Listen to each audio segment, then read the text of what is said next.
Hello friends, कैसे आप सब। मैं हुकुम पटेल स्वागत करता हूं आप सबका एक बार फिर से हमारे यूट्यूब चैनल लर्न विद हुकुम पटेल में।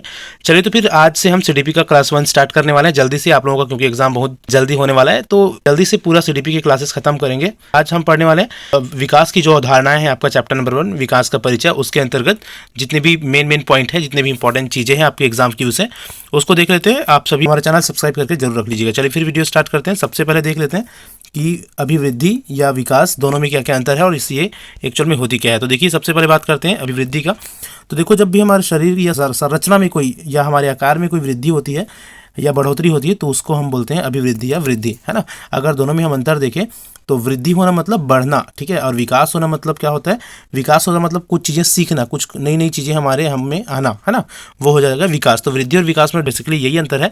वृद्धि मीन्स होता है किसी भी चीज़ का बढ़ना या हमारे शरीर में वृद्धि होना, और विकास मीन्स हम में अलग अलग चीज़ों का जो ज्ञान है वो हम में आना, कई सारे परिवर्तन हम में होना, ठीक है। देखिए एक एक करके और देख लेते हैं। वृद्धि को सबसे पहले समझते हैं कि क्या क्या और चीज़ें इसमें हम देख सकते हैं। वृद्धि का स्वरूप होता है बाह्य। अब शरीर में परिवर्तन हो रहा है, शरीर बढ़ रहा है तो वो तो दिखेगा ही ना, तो वो क्या होता है, बाह्य स्वरूप होता है। वृद्धि कुछ समय के बाद रुक जाती है। जैसा कि आप सबको पता है कि जो लंबाई होती है या लंबाई चौड़ाई होती है वो एक निश्चित समय के लिए होता है, लेकिन कुछ समय बाद क्या हो जाता है, वृद्धि रुक जाती है। तो ये एक दूसरी विशेषता है वृद्धि का। पहले वृद्धि का विशेषता देख लेते हैं, फिर विकास के बारे में और अच्छे से देखेंगे, ठीक है। वृद्धि क्रम के अनुसार नहीं चलती। हम कभी हमारा शरीर का लंबाई बढ़ता है तो कभी हमारा भार बढ़ता है, तो क्रम से नहीं चलती वृद्धि। कभी कभी बहुत जल्दी जल्दी हमारी हाइट बढ़ती है और कभी कम गति से बढ़ती है, तो ये क्रमवार नहीं होता वृद्धि, ठीक है। वृद्धि दिशाहीन होती है। वृद्धि क्या होती है, दिशाहीन होती है, ठीक है। एक निश्चित डायरेक्शन में हमारा जो शरीर का वृद्धि है वो नहीं होता, ठीक है, दिशाहीन होता है। जबकि विकास क्या होती है, एक निश्चित डायरेक्शन में होती है, वो आगे हम देखेंगे, ठीक है। वृद्धि का हम मापन कर सकते हैं। वृद्धि को हम माप सकते हैं ना, उसकी भार, उसकी लंबाई, ये सारी चीज़ें हम मेज़र कर सकते हैं, माप सकते हैं। तो ये पॉइंट याद रखिएगा, वृद्धि का हम मेजरमेंट या मापन कर सकते हैं। वृद्धि केवल परिमाणात्मक होता है। वृद्धि क्या होता है, वो क्वांटिटी होता है, उसमें परिणाम उसकी बोध वृद्धि का हम कर सकते हैं, ठीक है, कि क्या हुआ है, कितना हुआ है या कितना वृद्धि हुआ है, उसको मापा जा सकता है, ठीक है। अगला देखिए, वृद्धि, जितने भी पॉइंट्स हम देख रहे हैं ना, सारे पॉइंट्स इंपॉर्टेंट है आपके एग्जाम की व्यू से, ठीक है, तो अच्छे से जरूर देखते रहिएगा। वृद्धि जीव कोशियों पर आधारित होता है, मतलब सेल के ऊपर आधारित होता है, क्योंकि हमारे शरीर में बहुत सारी कोशिकाएं होती हैं जो शरीर का निर्माण करती है। जो वृद्धि हो रहा है वो क्या हो रहा है, कोशिकाओं में परिवर्तन होते रहता है ना, या कोशिकाओं में वृद्धि होती रहती है। तो ये इस कारण से जो वृद्धि है वो सेल्स के डिवीज़न पर क्या होता है, आधारित होता है। आगे देखिए, वृद्धि होने से विकास हो भी सकता है और नहीं भी, ठीक है। हमारी शरीर में वृद्धि हो रही है, हमारा हाइट क्या हो रहा है या शरीर क्या हो रहा है, बढ़ रहा है, तो इसका मतलब ये नहीं होगा कि हमारा विकास भी बढ़ेगा, ठीक है। कोई ज़रूरी नहीं है कि शरीर में वृद्धि हो रही है तो उसके साथ साथ विकास भी होगा। जैसे कि आप सबने देखा होगा कि कम एज में कई बच्चे बहुत ज़्यादा बढ़ जाते हैं, ठीक है, लेकिन उसकी मॉरल जो डेवलपमेंट है, जो नैतिक विकास है, वो उतने अच्छे से नहीं हो पाता, मैच्योरिटी उतना नहीं आ पाती उनके शरीर के हाइट के हिसाब से। दिखता तो बड़ा है, ठीक है, हाइट में, लेकिन जो इसका विकास है, मानसिक या बौद्धिक विकास है, वो उतना अच्छे से नहीं हो पाता है। तो यही बोला जा रहा है कि वृद्धि क्या होती है, वृद्धि हो रही है, इसका मतलब विकास भी होगा, ऐसा जरूरी नहीं है, ठीक है। चलो उसके आगे हम चलते हैं। ये तो हो गई सारी पॉइंट्स किसका, वृद्धि का, इंपॉर्टेंट पॉइंट्स की क्या क्या चीज़ें होती है वृद्धि में। आई होप कि आप समझ गए होंगे कि वृद्धि में क्या क्या मेन पॉइंट है। बेसिकली ये है कि वृद्धि क्या होती है कि किसी के शरीर में वृद्धि होना, शरीर का बढ़ना, ठीक है। आगे अब देखेंगे हम विकास को। तो विकास क्या होती है, देखो, जब हमारे मानसिक, सामाजिक, संवेगात्मक तथा बौद्धिक पक्षों में परिपक्वता या मैच्योरिटी आती है तो उसको हम क्या बोलते हैं, विकास बोलेंगे, ठीक है। एक निश्चित उम्र के पश्चात आप सबको पता होगा कि मैच्योरिटी आने लगती है, समझदारी आने लगती है, ठीक है, नैतिकता का विकास होने लगता है लोगों में या बच्चों में, ठीक है, वो कहलाती है विकास, ठीक है। सीधी अगर हम बात करें तो वृद्धि मुख्य रूप से संबंधित है बाह्य स्वरूप में बढ़ोतरी या बढ़ना का, शरीर के बढ़ने में, है ना, और विकास संबंधित है परिपक्वता आने में, ठीक है। आगे देखिए, विकास का स्वरूप आंतरिक एवं बाह्य दोनों होता है। देखिए भाई, विकास का स्वरूप आंतरिक तो होता है जैसे कि हमने देखा, लेकिन उसमें बाह्य स्वरूप भी होता है विकास का।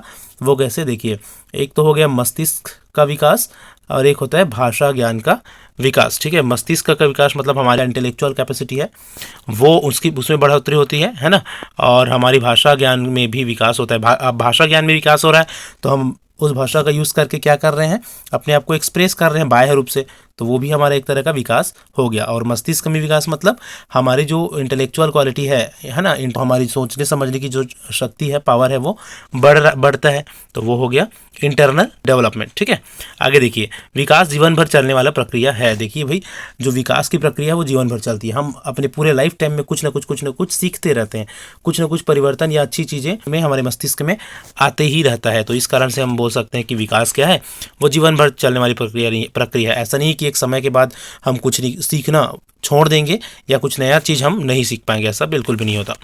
अगला है, विकास में निश्चित क्रम होता है। विकास का क्रम क्या होता है? निश्चित। हमें अपना जितना विकास करना होता है उतना हो जाता है। मानसिक विकास, सामाजिक विकास जितना हम चाहेंगे उतना ही होगा। देखो, विकास का क्रम निश्चित इसलिए है क्योंकि जो हमारी विकास है, मानसिक विकास है, सामाजिक विकास है, वो उतना ही होगा जितना हम चाहेंगे। अगर हम 4 लोगों के साथ बैठेंगे तो हमारी सामाजिक विकास होगा, लेकिन हम बैठना चाहेंगे तब। अगर हम 4 लोगों के साथ बैठना नहीं चाहेंगे तो हमारा सामाजिक विकास हो पाएगा क्या? बिल्कुल भी नहीं। ठीक है, तो इसका और मानसिक विकास की भी अगर हम बात करें तो हम नए नई चीज़ें करना चाहेंगे, कुछ नए नई चीज़ें करेंगे तो ही हमारा मानसिक विकास हो पाएगा। चुपचाप घर में बैठे रहेंगे तो किसी भी तरह से हमारा मानसिक विकास नहीं हो पाएगा। ठीक है, तो हम इतना अपना विकास करना चाहे उतना ही हमारा विकास होता है, वो निश्चित है। ठीक, आगे देखिए, विकास की एक निश्चित दिशा होती है। विकास की एक निश्चित दिशा होती है, ये भी आप पॉइंट याद रखेंगे। ठीक है, विकास का हम सीधे सीधे मापन नहीं कर सकते। जैसे वृद्धि का मापन हम कर पाते थे कि कितना वृद्धि हुआ है, उतना विकास का मापन कर सकते हो क्या? हमारा सामाजिक विकास कितना हुआ, नैतिक विकास कितना हुआ, इसको हम माप सकते हैं क्या? नहीं। लेकिन वृद्धि को माप सकते थे, है ना, जितना हाइट बढ़ा या इतना मोटापा बढ़ा वो मापा जा सकता है, लेकिन विकास को मापा नहीं जा सकता। ठीक है, विकास परिमाणात्मक और गुणात्मक दोनों होता है। ठीक है, क्वांटिटेटिव और क्वालिटेटिव। ये कैसे? देखिए, जो विकास है उसके जो परिणाम है उसको बताया जा सकता है या देखा जा सकता है, या जो उनके गुणात्मक पक्ष होते हैं विकास के, उसको भी देखा जा सकता है या फील किया जा सकता है, महसूस किया जा सकता है। ठीक है, उसमें दोनों पक्ष होते हैं। अगला पॉइंट देखिए, विकास संगठनात्मक तरीकों से होता है क्योंकि विकास सभी विकास का एक संगठन है। विकास क्या है? एक तरह का ना संगठनात्मक प्रक्रिया है। जितने भी चीज़ें हमें हुआ रहता है, जितने भी परिवर्तन, मानसिक परिवर्तन, हमारी इमोशनली जो परिवर्तन है, चेंजेस है, वो सभी चीज़ों का जो संगठन है वही एक क्या कहलाता है? विकास कहलाता है। मतलब हमें जितनी भी छोटी छोटी परिवर्तन हुए हैं ना, वो भी एक तरह का अपने आप में विकास है। और उन सब को समग्र रूप से भी हम क्या करते हैं? संगठनात्मक रूप से भी हम उसको विकास के नाम से ही जानते हैं या डेवलपमेंट के नाम से ही जानते हैं। तो विकास क्या है? एक तरह का संगठनात्मक तरीका है या संगठनात्मक प्रक्रिया है। ठीक है, आगे देखिए, विकास वृद्धि के बिना भी संभव है। विकास वृद्धि के बिना भी संभव है, इसको इंपॉर्टेंट है, याद रखेंगे।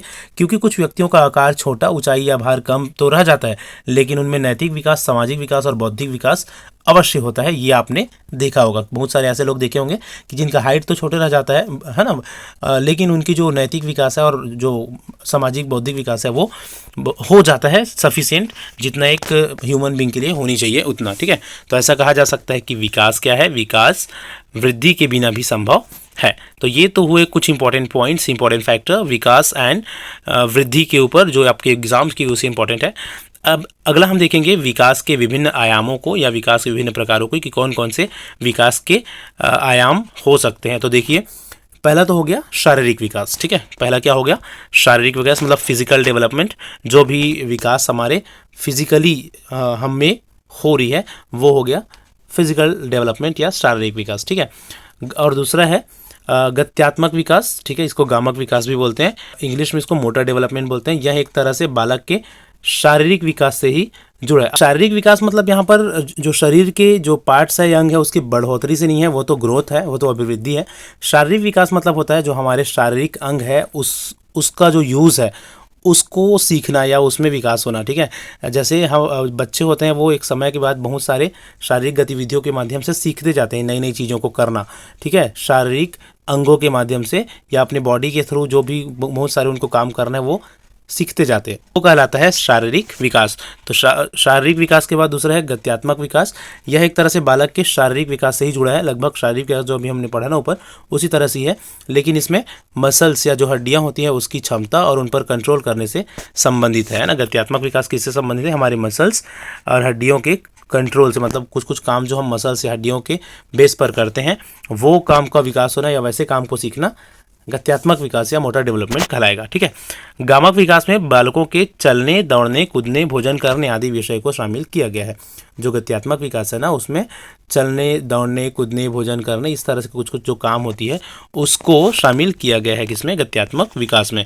अब इसको दो भागों में बांट दिया गया है गत्यात्मक विकास या गामक विकास को। कौन कौन से दो भाग में? एक तो हो गया फाइन मोटर स्किल, ठीक है, फाइन मोटर स्किल, और दूसरा हो गया ग्रॉस मोटर स्किल, मतलब छोटे छोटे जो शारीरिक काम होते हैं उसका विकास, जैसे राइट करना, कलर करना, कटिंग करना, है ना, छोटे छोटे विकास के काम है। शारीरिक विकास मतलब शरीर के अंगों का यूज करना छोटे छोटे कामों में, छोटे छोटे कामों में क्या हो गया, वो फाइन मोटर स्किल। ठीक है, उसके बाद दूसरा है gross motor skill. Gross motor skill क्या कहलाता है, बड़े बड़े काम को करने वाले चीज़ों में शरीर का विकास होना, स्विमिंग करना, रनिंग करना, दौड़ना, इस तरह की जो चीज़ें हैं वो ग्रॉस मोटर स्किल्स कहलाएगी। ठीक है, चलो अगला हम देखते हैं विकास के और कौन कौन से आयाम है, विकास के और कौन कौन से प्रकार है। तो देखिए, मानसिक विकास या संज्ञानात्मक विकास हो गया, सामाजिक विकास, सामाजिक या इमोशनल डेवलपमेंट, नैतिक विकास या मॉरल डेवलपमेंट। इस तरह से कुल 6 हमने विकास के आयाम देखे। ठीक है, शारीरिक विकास, गामक विकास, मानसिक विकास, सामाजिक विकास, संवेगात्मक विकास और नैतिक विकास, ये सभी आप याद रखेंगे। चलिए हम चलते हैं बाल विकास के सिद्धांत में। बाल विकास मतलब जो डेवलपमेंट होती है बच्चों में, उसके क्या सिद्धांत है या किस तरह से उनमें विकास देखने को हमको मिलती है या विकास की गति होती है। ठीक है, तो ये हम देखेंगे एक एक करके, कुल जितने भी इंपॉर्टेंट पॉइंट्स हैं उनको देखिए। पहला है समान प्रतिमान का सिद्धांत, मतलब बेसिकली हम यहाँ पर ये देखने वाले हैं कि जो विकास होती है ना, जो डेवलपमेंट होता है वो किस तरह से होता है, उसका सिद्धांत क्या है, प्रिंसिपल क्या है, तरीका क्या है। ठीक है, तरीका जानने वाले हैं विकास का।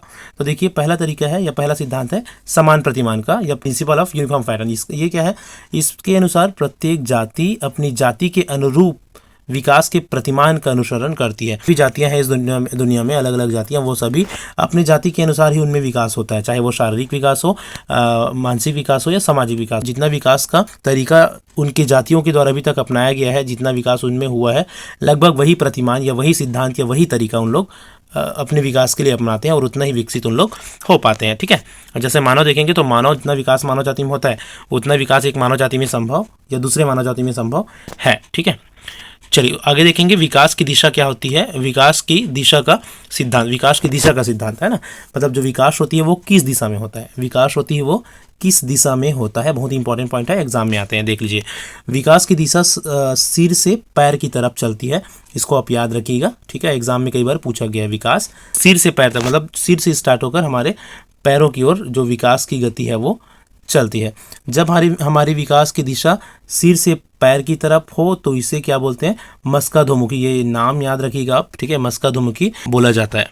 और अगला है दूसरी तरफ, जब हमारी विकास का क्रम मध्य से शुरू होकर बाहर की तरफ होती है, मध्य से मतलब केंद्र से शुरू होकर बाहर की, इसको नाम से जाना जाता है समीप दुर्मुख या तो केंद्रमुख विकास के नाम से भी इसको जाना जाता है, अलग अलग नाम से आता है, आप याद रखेंगे। ठीक है, इसके बाद हम आगे चलेंगे निरंतरता का सिद्धांत। विकास में निरंतरता का सिद्धांत, विकास जो होती है ना या जो डेवलपमेंट होती है वो क्या होती है, निरंतर, कभी न रुकने वाली प्रक्रिया है, जैसा कि हमने ऊपर देखा। यह जीवन पर्यंत चलने वाली प्रक्रिया है और इसकी गति मंद और तेज हो सकती है, लेकिन ये निरंतर रहेगा। कम ज़्यादा हो सकता है लेकिन निरंतर होगा। ये है विकास का एक सिद्धांत या विकास का पैटर्न। ठीक है, या प्रिंसिपल। आगे हम चले जाते हैं फोर्थ में, सामान्य से विशिष्ट क्रियाओं का सिद्धांत। विकास क्या होता है, हमेशा सामान्य से विशिष्ट की ओर होता है। पहले हम सामान्य छोटे छोटे काम को करना सीखते हैं। ठीक है, उसके बाद विशिष्ट की ओर चलते हैं। उठना, बैठना, चलना ये पहले सीखा जाता है, फिर दौड़ना, कूदना, ये बड़े बड़े काम किए जाते हैं बच्चों के द्वारा। तो ये हो गया विकास का सिद्धांत। विकास कैसे चलेगा भाई, याद रखिएगा। विकास चलता है सामान्य से विशिष्ट की ओर, सामान्य से विशिष्ट की ओर, छोटे छोटे काम को पहले फिर बड़े काम को। आगे देखिए पूर्वानुमान का सिद्धांत। पूर्वानुमान का सिद्धांत, विकास पूर्वानुमान होता है क्योंकि ये पहले ही अनुमान लगाया जा सकता है कि विकास किस दिशा में होगा।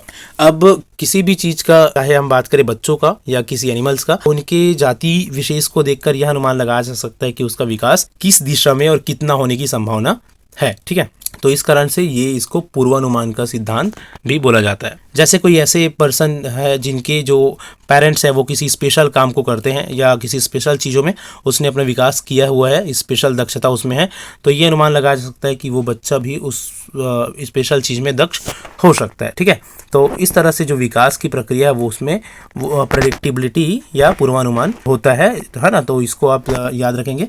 पूर्वानुमान का सिद्धांत किसको फॉलो करता है? विकास को।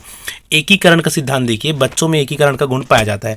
जब हम किसी एक काम को करने के लिए अपने हाथ पैरों के साथ मिलाकर काम करते हैं तो वह एकीकरण कराता है। जैसे फॉर एग्जांपल मैं अगर आप लोगों को बताऊं कि कोई बाइक चलाना सीख लेता है, ठीक है, बाइक चलाना सीख रहे हैं, मतलब वो एक तरह का आप में विकास है ना।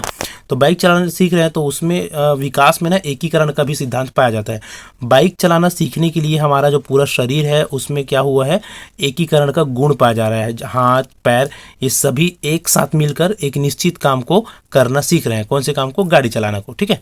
तो इस तरह से शरीर के अलग अलग अंगों को एक साथ मिलाकर, ठीक है, एक किसी निश्चित काम को करना, वो क्या कहलाता है? एकीकरण का सिद्धांत कहलाता है। और इस एकीकरण को सिद्धांत को फॉलो किया जाता है किसके द्वारा? विकास के द्वारा, है ना। ये भी एक विकास का सिद्धांत या डेवलपमेंट का प्रिंसिपल है। आगे देखिए, व्यक्तिगत भिन्नता का सिद्धांत। व्यक्तिगत भिन्नता, देखो जो विकास होती है वो अलग अलग लोगों के हिसाब से अलग अलग होती है। ये जरूरी नहीं है कि सब में विकास की गति, दशा, दिशा सब सेम हो। सब में अलग अलग विकास की प्रक्रिया होती है। किसी का विकास कम गति से होता है, किसी का विकास ज़्यादा गति से होता है। तो क्या होता है? व्यक्तिगत भिन्नता पाई जाती है विकास में। वर्तुलाकार बनाम रेखीय प्रगति का सिद्धांत। विकास क्या होता है? हमेशा ऐसा नहीं कि सीधा ऐसा चले, स्ट्रेट चले, ठीक है। विकास कभी कभी कम होता है, कभी ज़्यादा होता है, कभी कम होता है, कभी ज़्यादा होता है। कभी ये जो विकास का जो स्टेज है कभी इसी में पड़े रहता है, रुका रहता है विकास, फिर कभी फास्ट गति से हो जाता है। तो विकास क्या है? वर्तुलाकार, ठीक है। Principle of spiral versus linear advancement, ठीक है। इसको क्या बोलेंगे? वर्तुलाकार बनाम रेखीय प्रगति का सिद्धांत। अंतर संबंधित विकास का सिद्धांत मतलब क्या? देखिए, जितने भी विकास हम में हो देखने को मिलती है ना, चाहे वो शारीरिक विकास हो, बौद्धिक विकास हो, संवेगात्मक विकास हो, सामाजिक विकास हो, सारे जो विकास है ना वो एक दूसरे से संबंधित है और एक दूसरे के ऊपर परस्पर निर्भर है, ठीक है। ये सभी एक दूसरे के ऊपर निर्भर होती है। तो इस तरह से अंतर संबंधित विकास का सिद्धांत, ये 9th नंबर का पॉइंट। तो इस तरह से कुल हमने विकास की जो अवधारणा है, विकास का जो परिचय है, उसको एक अच्छे से हमने देखा। जितने भी इंपॉर्टेंट पॉइंट्स हैं उन सारे पॉइंट के हिसाब से आई होप कि पूरा चीज़ें आप लोगों को क्लियर हुआ होगा, ठीक है। सारी चीज़ों को आप अच्छे से समझे होंगे। एग्जाम की वजह से बहुत इंपॉर्टेंट पॉइंट है, अच्छे से इसको देख लीजिएगा। वीडियो अगर अच्छा लगा हो तो लाइक जरूर करिए, अपने दोस्तों के साथ शेयर जरूर करिए। चैनल में अगर न्यू है तो चैनल जरूर सब्सक्राइब करिए। इसी तरह इसके नेक्स्ट पॉइंट के साथ, नेक्स्ट टॉपिक के साथ मिलते हैं नेक्स्ट वीडियो में। फिलहाल इतना ही। Thank you so much for watching.